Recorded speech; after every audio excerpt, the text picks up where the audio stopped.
I'm doing 2 days today. I don't know what day I'm on. Yesterday was Ruth, the whole book of Ruth. Let me see, I'm having to hold this camera to make sure it doesn't fall. So we'll have to do 2 today. Ruth is just a token chapter after that.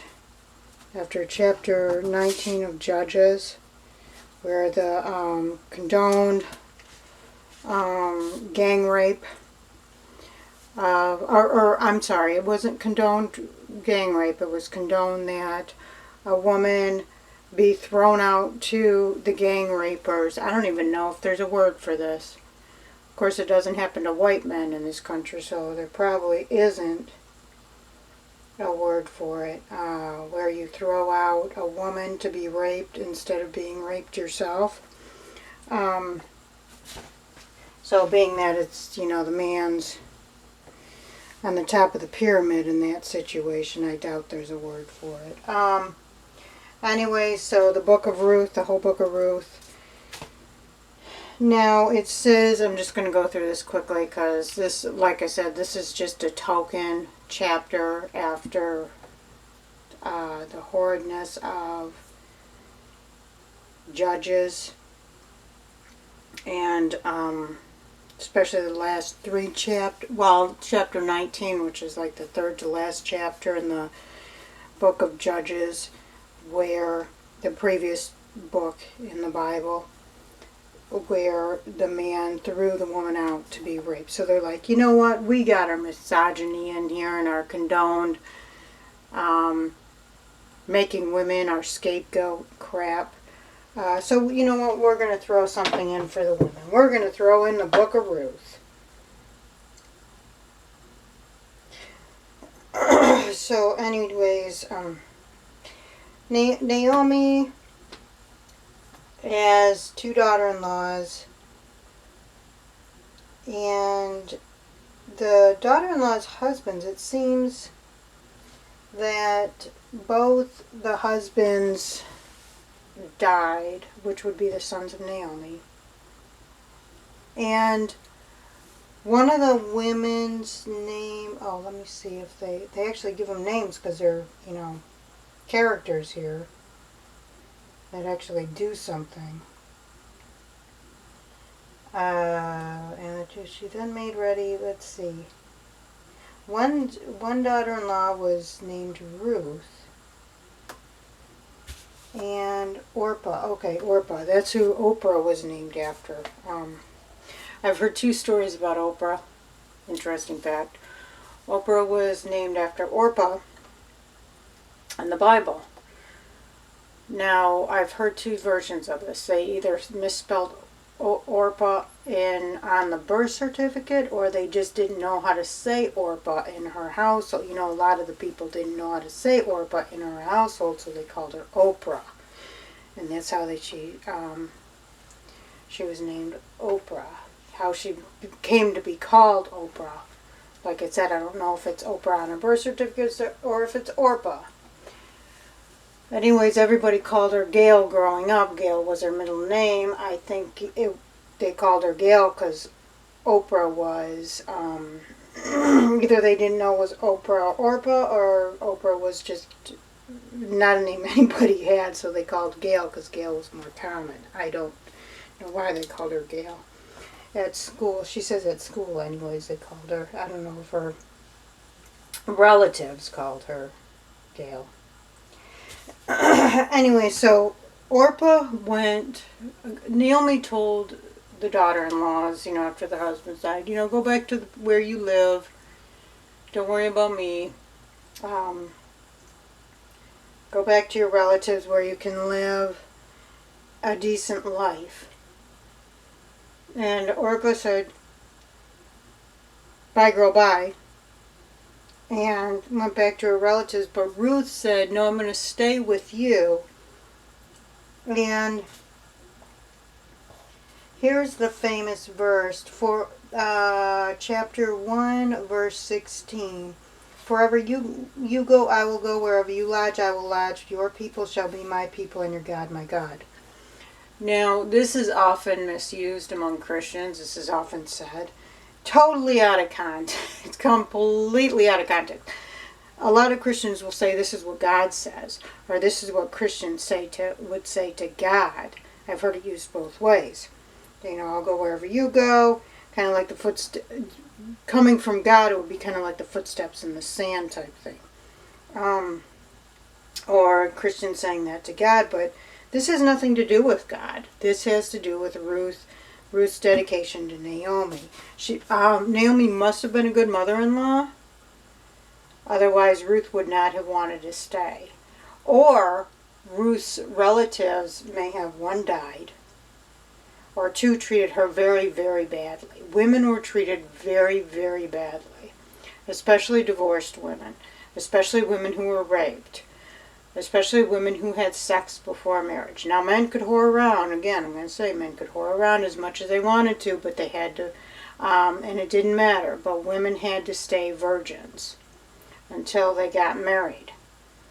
And then they were to be raped only by their husband. If they were raped by anybody else, they were garbage. Okay. Let's see. And even if they weren't married and they were considered virgins, they still had to marry the rapist. If their father says you have to marry the rapist, if the rapist paid the right high enough rape price, women were just chattel. If the rapist paid the high enough rape price, the father would say, yeah, marry her. So she would have to forever be raped for the rest of her life. Unless the man died before her, then she was just garbage. Then she was garbage. So anyways,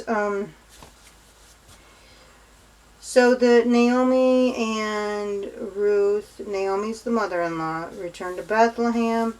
And then there was just some weird stuff. They arrived at something about, in the fields they would leave some, whatever wasn't gleaned, meaning harvested the first time around in the fields, they were supposed, remember this was Jewish law, they were supposed to leave it for poor people. The poor people could pick it up, pick up the remnants in the field.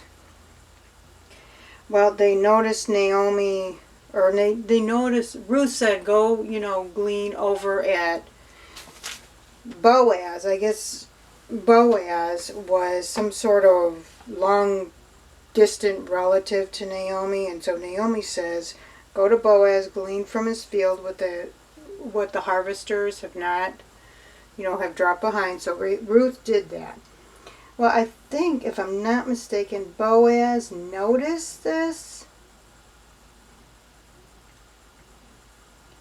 And he said, I might be getting the order of this wrong. He told him, you know what?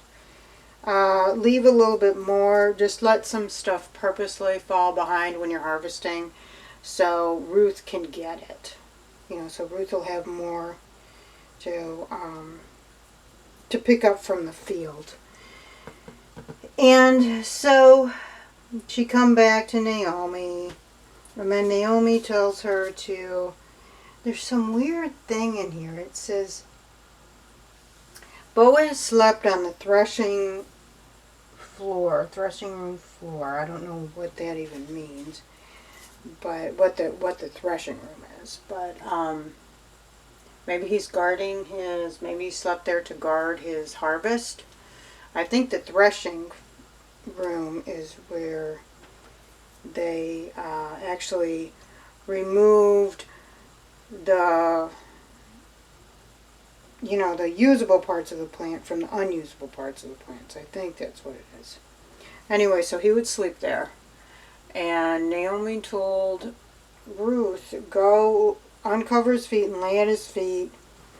And I'm not really sure.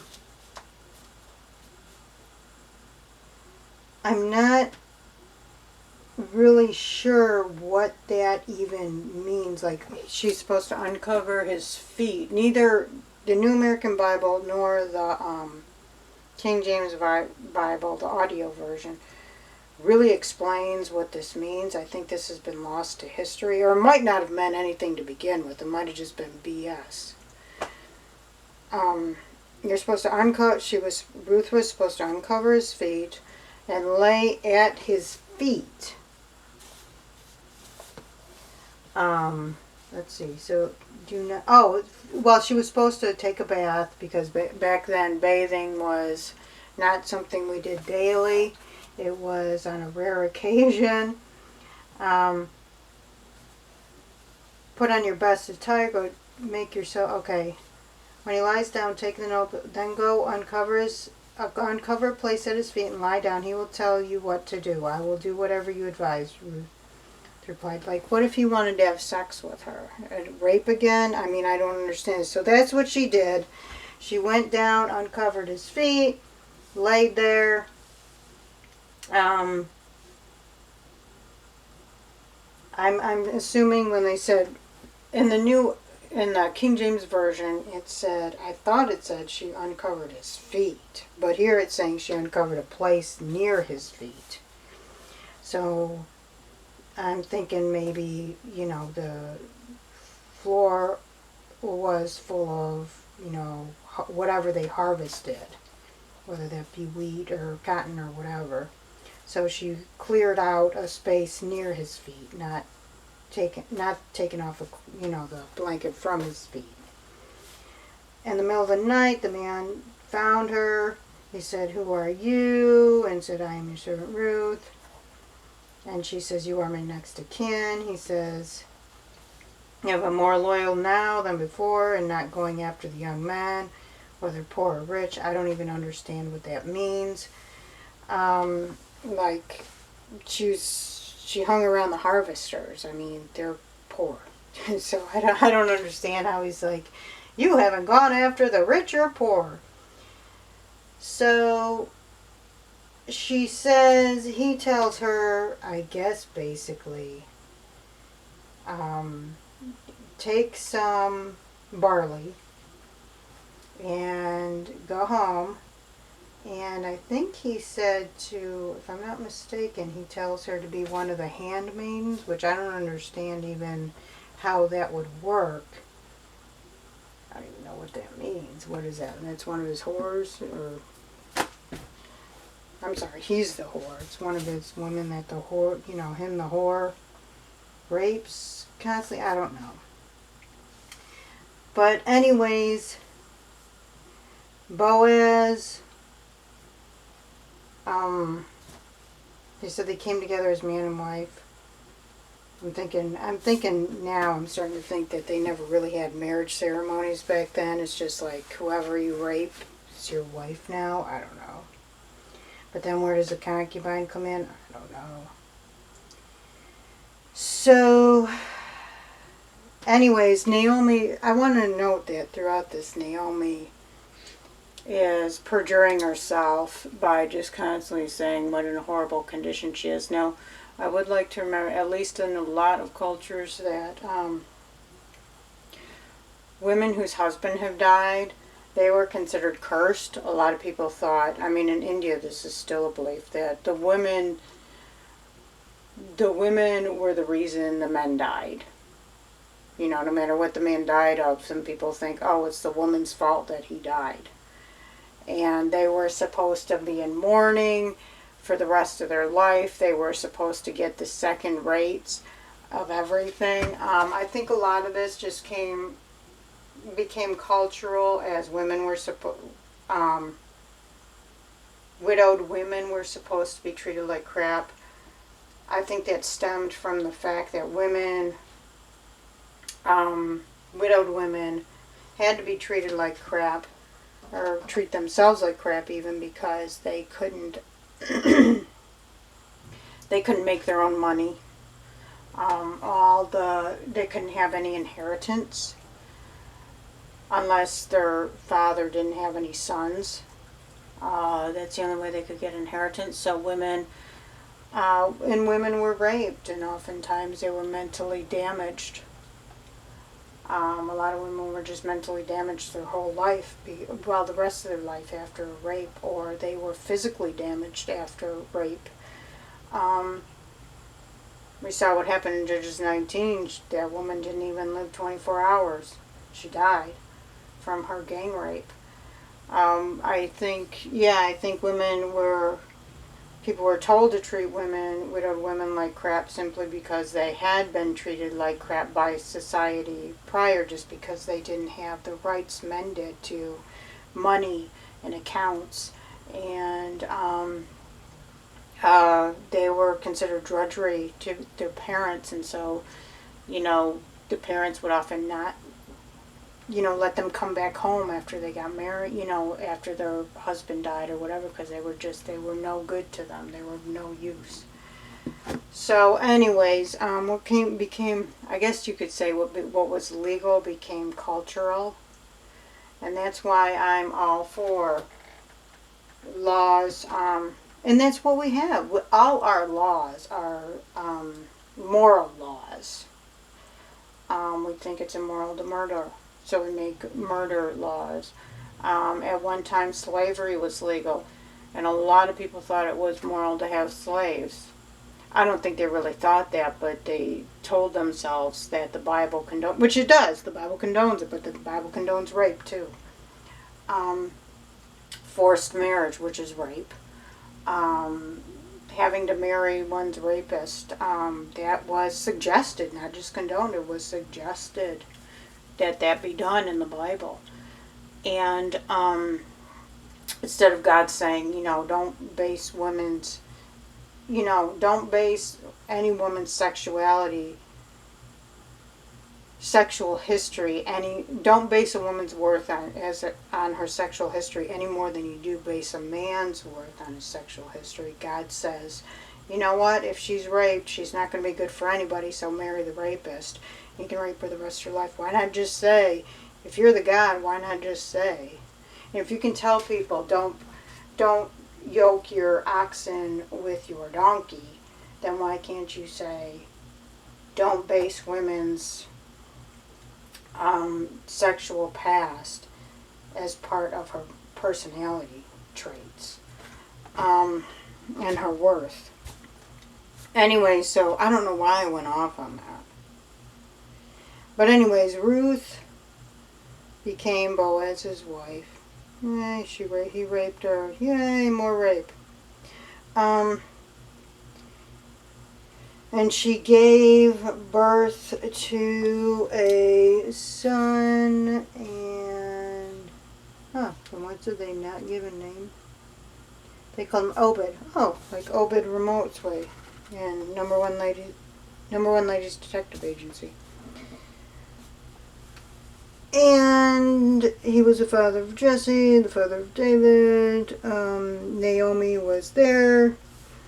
And she took the child placement. I guess Naomi was the midwife in this situation. Anyways, there's your token female